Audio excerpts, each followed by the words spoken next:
Hey guys, I have another little R2 hack. I have spent all day kind of sitting on Amazon and looking for little LED screens because I've been trying to figure out how to just get a little bit of animation of some sort into here, right? Because, you know, R2's got those little twinkly things in there. So I'm trying to figure out, you know, I actually went on Adam Savage's page to watch what he was doing, but it's all fiber optics. And I'm not messing with fiber optics and putting color wheels and stuff like that with little gels and stuff. I'm not building that. So I wanted to figure out something, so I started looking for little LED screens that I can kind of pre-program with an app on my phone of some sort, right?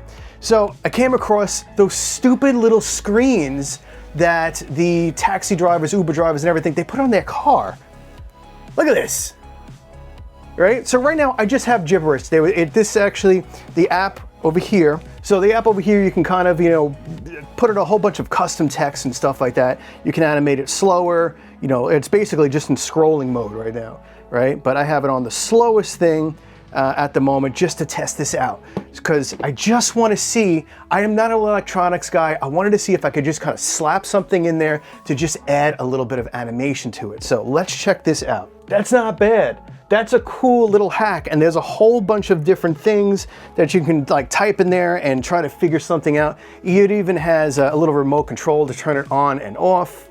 So I mean, something like that to just add a little something in there is kind of cool. Now in the app, you can actually do a whole bunch of different things, and it actually comes with a remote with some pre-programmed things like, you know, stuff like that. But I mean, a lot of it's going to be completely useless for what I'm particularly going for, you know, stuff like that and whatever. But in the app itself, you can go into here like and get to animations and somehow make all that. Like right now, I'm just using the text editor thing. Adds a nice little animation to it, just some movement of some sort. Now you could also put this on that back panel here, you know, which the panel's kind of screwed in there, but I mean, you know what I mean. You can put one in the back and one in the front if you want, and it comes with this gigantic, it's like 14 to 15 feet long, and it actually has a switch on the other end, and it goes right into a USB. And I can just take on my phone, we can draw on here, and you'll see it over there. And if I could figure out how to just come up with a dot pattern, you know, if it'll edit that into some sort of animation, that would be really freaking cool. Right? And then you can even like put these goofy eyes in there if you wanted to put eyes and stuff like that. Like that's actually kind of cool. Like maybe something like that could be cool. You know, because you're only seeing these tiny little ports there. That's actually kind of cool. I like that. That's not bad. So it does come with some adhesive stuff just to stick it on in there. Once it's in there, you can just sit there with your phone and mess around with different settings and, you know, these different eyeballs and different patterns and figure out how to maybe animate your own stuff to really make this thing look cool. So what I'm gonna do is take this housing plate off, you know, this front panel here, put it back on there, and I'm gonna get the LED strip right here mounted in there.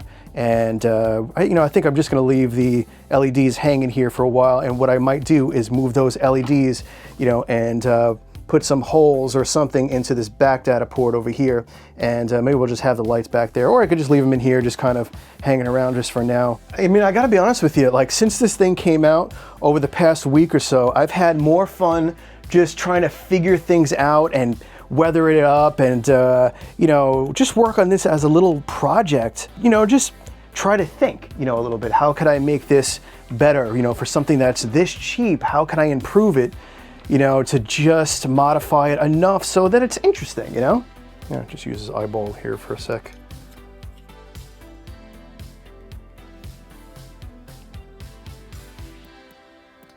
I think I might like it as just a bare bulb there. Yeah, because the thing is, that housing there is kind of diffusing the lights, and I'm not sure I want to do that. You know, I want it to kind of look pixely just like R2 actually is. So you know what? I'm not going to use this as the house, which is fine because it's still cut out over here. All right, so let's figure this out. Okay, so the only thing is this doesn't mount flush up against this because it has these two little pop-out thingies here where the screws for the other LEDs to kind of go in there. So this is going to be kind of pushed off the back, which I think might be kind of fine. Let me do a little taping here and just see what this looks like before I actually mount it in there.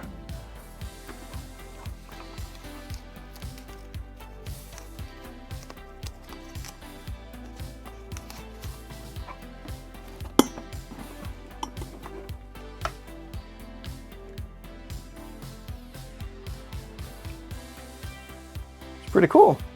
It's actually not half bad, man. Got a little bit of something going on in there. Digging that.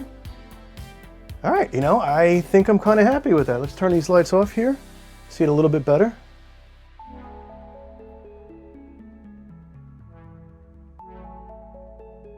Okay, so let me show you what I did here. I actually just downloaded a whole bunch of just images and stuff like that. And you can select them all, and what it's going to do is run down all the images. And that's kind of the sequencing that I have going on right now. And I think this is how I'm just going to run this whole programming, is just let this play. So yeah, I mean, I just got this thing, but there's a whole bunch of different stuff in here, like DIY animations. So I think you can actually create some of your own. There's some music sync. There's different galleries that you can go into. This is where I downloaded all the different images. You have a few different sections on top. So it gives a bunch of eyes, and you know, you can just keep on scrolling down, and has a, you know, the years and stuff like that, and different colors. So you can kind of download all this stuff and see which ones you like, and just kind of put it on the loop like I've got going in the background there. And then when you've downloaded a whole bunch, you can just go into program, and that's where everything's going to be, and then select all and just let it run. I mean, this took like 10 minutes to set up, and I mean, I couldn't ask for anything easier. Anyway, let me know what you guys think of this. Do you think this is a good option? Are there better ideas and better options out here for just a simple stick and go kind of option, just like ready to install, and you just kind of hit start? Let me know, and I'll see you all in the next video. Be safe and kind out there in the world, my friends. See ya.